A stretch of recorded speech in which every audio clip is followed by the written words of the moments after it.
What's happening, guys? Miami here. Today we'll be breaking down the brand new Toneforge Jeff Loomis live mode. Now, this new mode gives you the chance to switch lives with Jeff Loomis. You'll literally have his hands and songwriting ability. Okay, maybe not all that, but you'll finally be able to bring Toneforge to the stage in a way that didn't used to be possible. There are two ways you can do this. Option 1, you can use a MIDI controller to switch between scenes and scene groups. Option 2, you can run your live set from a session in your DAW, automating your tone changes at will.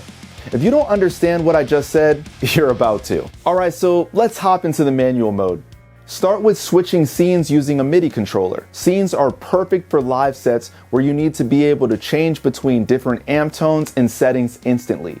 In live view, right-clicking on any scene will allow you to assign a preset to that scene, clear the current preset, or start the MIDI learning process, which will allow you to switch to that scene with a MIDI CC or note input.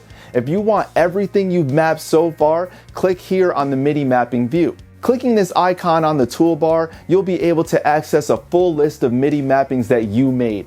Each item in the list will include the name of the parameter, the MIDI message mapped to that parameter, and an option to delete or forget that MIDI mapping. Additionally, MIDI mappings can be easily imported or exported via the plugin from the main menu.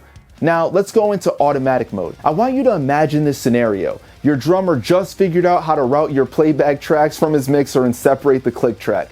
He's setting the tempo changes up in a session, and you wish you were able to do this so your guitar tones can go from rhythm to lead to clean without that MIDI controller. Now, with a little bit of setup time, you have the option to change your guitar tone during live playback.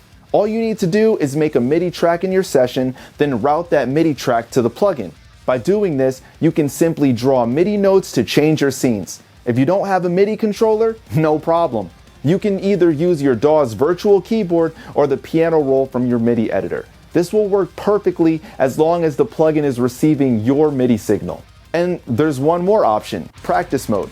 You can totally use live mode for casual practice. I grab my guitar, open up the app, and switch to live mode. Now I can change my presets using a MIDI pedal in seconds. If you want, you can use a mouse, I guess. And I can't stress this enough. It's so convenient to not have to open my DAW and wait for 1,000 VSTs to load. I open the standalone, pick a preset, and I'm on to writing my next song. By the way, look at how fast these presets are changing. I mean, come on here. Those are the ways you can use the new live mode feature in this plugin. For more detailed instructions, make sure you check out the video on our YouTube channel where we take a deep dive into the plugin. And if you have any questions, please let me know in the comments below.